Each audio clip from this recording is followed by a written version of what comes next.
जी अस्सलाम वालेकुम।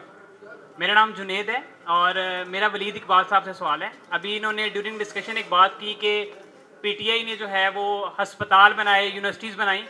तो मेरी सिर्फ इतनी रिक्वेस्ट है, मैं इस time first time vote cast करने इस इलेक्शन में, अगर ये मुझे 5 यूनिवर्सिटीज़ और 5 हॉस्पिटल्स के नाम बता दें जो पीटीआई ने पूरे पाकिस्तान में बनाए हैं, तो मैं पीटीआई को वोट दूंगा।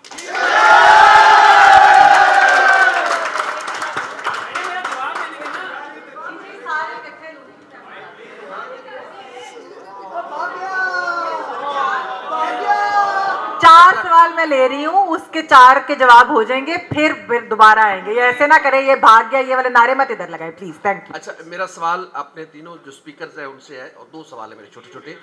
एक तो ये है कि जो इस वक्त पाकिस्तान में जो सूरत हाल चल रही है सियासी मुआशी, जो भी हुकूमत आई उसके पास क्या प्लान होगा और कितने मौके होंगे कि इन हालात में वो मुल्क को दोबारा खड़ा कर सके।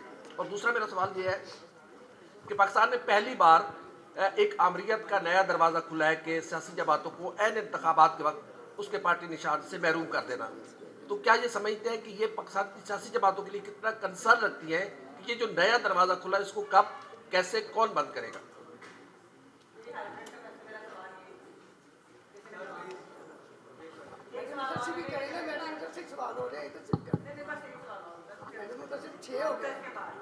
जी, I am doctor Aamir. My question to Faisal Mir Sahib. आपने चार्टर ऑफ डेमोक्रेसी की बात की, बहुत सा डॉक्यूमेंट था, मेमो गेट का हवाला दिया। सर 7/2017 में जो बलूचिस्तान में हुकूमत गिराई गई थी वो कैसे गिराई गई थी, उसके बारे में रोशनी डालें। Thank you. जी, जो बलूचिस्तान का इशू है वो आप सबको इस बात का इल्म है कि बलूचिस्तान जो है वो कौन वहाँ पे हुकूमत करता है। वहाँ पे किसी सियासी पार्टी का कोई इंटरफेरेंस नहीं है। तो अगर वहाँ पे हुकूमत चेंज होती है या तब्दील होती है तो उसमें ना तो पीटीआई कुछ कर सकती है, ना नून लीग कुछ कर सकती है, और ना ही पीपल्स पार्टी कुछ कर सकती है, और ना ही वहाँ की लोकल जमातें जो हैं उनका कोई रोल होता है। तो ये हम तमाम लोगों के लिए एक अफसोसनाक सूरत हाल है। और ये सूरत हाल उसी सूरत में इम्प्रूव हो सकती है कि अगर तमाम सियासी जमातें एक दूसरे के ख़िलाफ़ टूल बनने की बजाय एक दूसरे के साथ खड़ी हों और बैक स्टैबिंग ना करें। और जब कोई पार्टी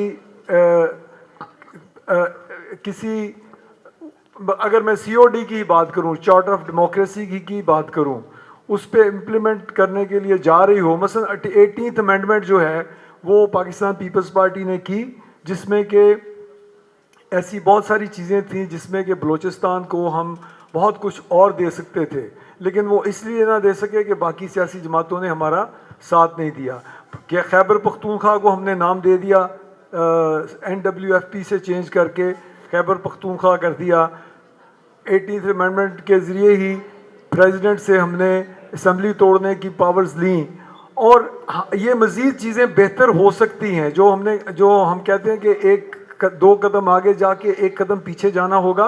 अगर इस इलेक्शन में जो सियासी जमातें भी इलेक्शन में के प्रोसेस के ज़रिए आती हैं, अगर वो इकट्ठा होके मुल्क में कोई जो आइन में तब्दीली करना चाहती हैं जिसकी वजह से ओवरऑल ग्रिप जो है वो लूज़ हो सके, जिस तरह के पीपल्स पार्टी ने पहले की, असम्बली उसके बाद नहीं टूट सकी सदर के हाथ, डिसेंट्रलाइजेशन की, डिवॉल्व किया सूबों को, इसको 2 स्टेप आगे जाया जा सकता है अगर हम लोग एक दूसरे के गले ना पकड़ें इक़्तिदार में आके या अपोजिशन में बैठ के। शुक्रिया।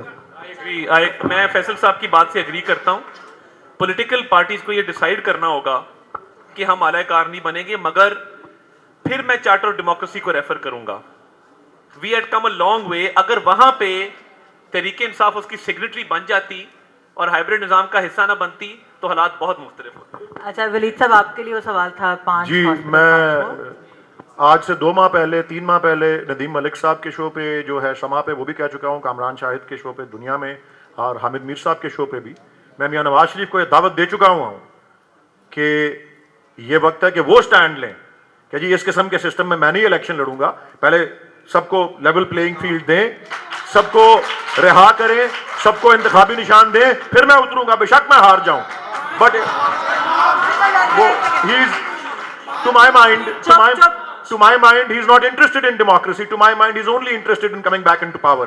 आपके सवाल का जवाब, मैंने क्लेम ही नहीं किया, मैंने तो क्लेम ही नहीं किया कि हुकूमत में आने, अब एक सेकंड जी, मैंने क्लेम नहीं किया, आप पहली बार वोट देने जा रहे हैं, मैंने तो क्लेम ही नहीं किया कि हुकूमत में आने के बाद जो मैंने क्लेम यह किया है कि as an individual Imran Khan textile मिलें बना सकता था, शुगर मिलें बना सकता था, सरे महल ले सकता था, अपार्टमेंट ले सकता था। उसने क्या बनाया? उसने शौकत खानम लाहौर बनाया, उसने शौकत खानम कराची बनाया, उसने शौकत खानम पेशावर बनाया।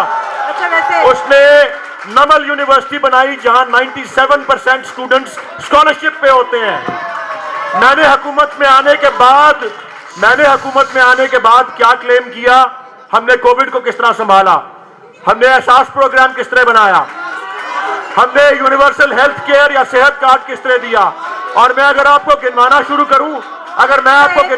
करूं कि कितने अरबों रुपए पाकिस्तान के बचाए हैं रिकॉर्डिक सेटलमेंट में, आईपीपी सेटलमेंट में, कारके सेटलमेंट के अंदर और दीगर जितनी और बहुत लंबी फहरिस्त है, आपका सवाल नहीं है। अच्छा, लेकिन मैं आपको सिर्फ ये बताना चाह रहा हूं, वंस अगेन हम आगे की तरफ देख रहे हैं।